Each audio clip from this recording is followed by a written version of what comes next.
started. Once again, good morning, everyone. Welcome to this regular meeting of the El Paso MPO. Today is October 19, 2018. It is 9:29 a.m., and we'll get started with the meeting. We can please rise for the Pledge of Allegiance.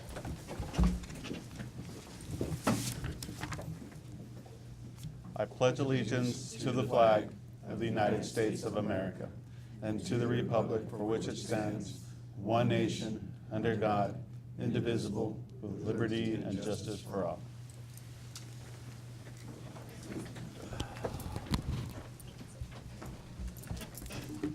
First item on the agenda is open comment period.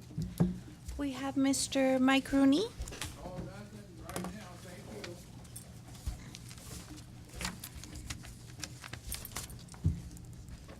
Next, we have item number 2, and that is discussion action to approve the motions and minutes for the September 21st, 2018 Transportation Policy Board meeting. Before you approve, there was a correction that I wanted to identify for item number 5. We just needed to highlight that the TPAC committee considered Sun Metro's 2018 TAM targets, TxDOT's TAM targets, and New Mexico DOT's TAM targets, resulting in the recommendation that was adopted by the El Paso MPO to use Texas TAM targets for the transit asset management targets. So that is being highlighted and identified for item number 2. Is there any discussion on that? Seeing none, at this moment, I would entertain a motion to approve the minutes as amended. Move to approve. I have a motion on the floor, and the motion has been seconded. All those in favor say aye. Aye. All opposed say nay. Abstentions. Motion carries unanimously. The minutes have been approved. Move on to item number 3, approve 2019 TPB meeting dates. And for this one, there is a correction for the April meeting if you all wish to do so, because the April meeting that was identified is Good Friday and it has been requested. We can either leave it or we can move it back a week to April 26th. It is at your discretion. Any objection from the board to changing it from the 19th to the 26th? Seeing none, we'll make that part of the motion, and then at this moment, I would entertain the motion to approve the item number 3 with as amended. Are you moving the attachment date too? Just so that people know, are you moving the attachments dates requirement Yes, too? yes. By 10 days? Yes. So I did have a motion on the floor. Is there a second? The motion has been seconded. Any other discussion? Seeing none, all those in favor say aye. Aye. All opposed say nay. Abstentions. Motion carries unanimously. Item number 3 has been approved. And we jump over to item number 4. Item number 4 is discussion action to approve recommendations from the Transportation Project Advisory Committee to approve prioritized list of projects from fiscal years 2020, 2021, 2022 for the New Mexico Transportation Alternative Program call for projects and amend them into the Destino 2045 Metropolitan Transportation Plan and the Destino 2019-2022 Transportation Improvement Program for A, Lisa Drive Connectivity Project Phase Preliminary Engineering fiscal year 2020. For item B, Lisa Drive Connectivity Project for fiscal year 2021. And item C, Lisa Drive Connectivity Project for fiscal year 2022. Good evening, or good morning, excuse me. Long day. Long day, it seems like, I know. Congestion, yes, all the way from the west side here. Yes. There was earlier this year a call for projects in New Mexico for the TAP projects. A committee was appointed that did review the ones that we did receive that came in on time and fully executed with all the paperwork. Out of that committee, they recommended back to the TPAC a series of projects, these 3, which were then approved last month. The projects are kind of an extension of an ongoing project on Lisa Drive in the Chaparral area.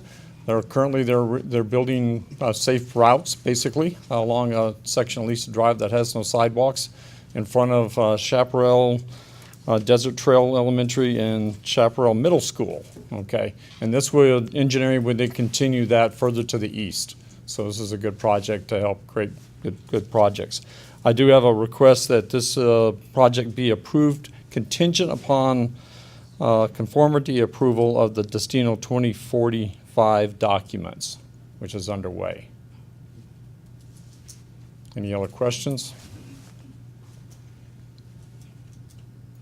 I understand that council seemed biased, but there's another project that was not recommended for approval. Was there any reasons for that? Part of it goes to the scoring, and then there was one project that didn't have all its paperwork turned in a timely fashion. Okay. And again, following the rules that we have. Perfect. Any other questions? At this moment, I would entertain a motion to approve item number 4 as recommended by staff. I have a motion on the floor, and the motion has been seconded. Any other discussion? Seeing none, all those in favor say aye. All opposed say nay. Abstentions? Motion carries unanimously. Item number 4 has been approved. Thank you. Thank you. Item number 5 is the Executive Director's Report. Thank you, Roger Williams with the El Paso MPO. First of all, the Destino documents were approved on May the 18th by the Policy Board. The El Paso MPO has addressed comments from FHWA and TCEQ. As it relates to the conformity report, we have no further comments at this time, and the El Paso MPO is also working with Federal Highway on the final comments for the travel demand model. The Destino 2019 to 2022 TIP has been incorporated into the 19 to 22 STIP, Texas STIP, and with the exception of a few projects that are dependent on the conformity determination. The FM 1110 project, one project that was in the Destino model, has been removed. This is phase 1 of the project to widen from 2 to 4 lanes from I-10 to North Loop. It was not authorized in time in the previous Horizon 2040 MTP, but because it's in the Destino model, we have removed it from the model at this time so that we can move forward and get the conformity determination. The final review of the Destino documents are ongoing. Had a conference call with FHWA yesterday. We are in the final stretch. I expect next week we will be able to summarize the changes of the travel demand model, and then with that we should be able to move forward with getting the approval. It'll take a couple of weeks to get letters written, but I'd say within less than a month we will have the approval of the Destino documents, and we'll have a conformity determination. Moving on to the conformity determination that's going to be required coming up for the revised ozone standards in Doña Ana County, New Mexico. This is based on the new standards that has put a small area near Sunland Park in non-attainment for ozone. We are working closely, have had several meetings to include the New Mexico partners and the FHWA, Texas and New Mexico, and developing the process moving forward and the tests that need to be done. There's no budget currently for that area, and it's a challenge because there's not a budget. So we're working through that and developing the correct tests. We'll be coordinating with our local partners as well, and it has a one-time opportunity because it's a new non-attainment area and it's across state lines. And what we're working to assure is that if we have an issue with conformity on the New Mexico side, that it will not impact projects on the Texas side. So we'll be able to continue business as usual here in Texas. We don't expect that we're going to have a problem in New Mexico, but the recommendation is that we don't change anything as far as it impacts conformity on the Texas side at this time, and doing this conformity and get this conformity out of the way, and it has to be done by August of 2019. So the idea is that we're going to take the opportunity to move right into queue with getting this conformity done as soon as we get the Destino done. And actually already, we're working with our partners. We'll have a consultative call on the 25th of this month to bring the entire group together and get guidance on how to proceed. So we get the Destino approval for conformity, we get ourselves out of that grace period that allows us to move forward with amending our documents, and then we're able to address the conformity issue in New Mexico. And what we're planning on doing is putting the MPO staff on an aggressive schedule to deliver those documents and have that to our federal partners with about 6 months of time. And it's about twice the amount of time that we normally are expecting that we'll be able to get a response from our federal partners. In other words, what we're doing is making sure that they have ample time and that we don't find ourselves in a predicament come August 3rd of 2019. So that wraps up the two conformity issues. Yes, sir. Hey, Roger, real quick, you mentioned there's no budget for that testing. Do you have any idea of what we're gonna need? Yes, we will, there's two tests that we can do. It's a build versus no build. And we have done an internal analysis, and it's not the official analyses, but we can see, based on our ability to see what the emissions potentially, the impact to, we would have to develop an emissions, but it has to be an approved emissions that is able to be used for this test. And what kind of makes it complicated is that we're using our process in Texas because the FHWA Texas takes the lead on the approvals, but we're applying it to the New Mexico side. So we're going to explore that test, and we're also going to explore a less than baseline test. And this is getting a little technical, and I don't want to go too much into that. But we also have to look at that based on VMT and speeds. And once we get the consultative partners together come the 25th, and actually we're going to have some technical meetings as well. We're still exploring all those things, so we'll be able to come back and tell you, how we're proceeding with that. But it's a challenge for several reasons. It's across state lines, it's a new issue, and we don't actually have a defined methodology for it. Yes, sir. And with that said, I'll move on to the next item. The year-end fund policy that we have the TPB approved for at the end of the year, every year, when we reconcile our balances, in this case STP and CMAQ, we have a balance left over sometimes, and sometimes we don't. And we won't know those numbers until November.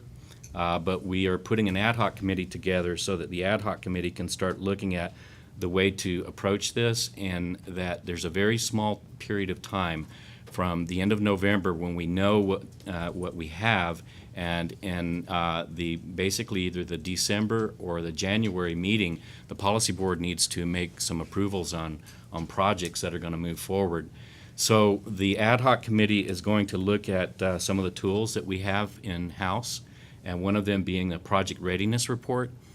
And in this case, and how that policy, and I have the policy here. It's item, the first item under item C, and the way the policy is written, and we need to look at. It appears, and the ad hoc committee will come back and make a recommendation to the TPAC, and then, of course, making a recommendation back to the policy board. Is it looks like we need to have projects that are actually ready to go, that can utilize money that may need additional funding, and that has to hit by the February revision. So we need to make sure that we have those kind of projects lined up and that can utilize the fund, and we need to find out how much we actually have or don't have in our ability to move forward.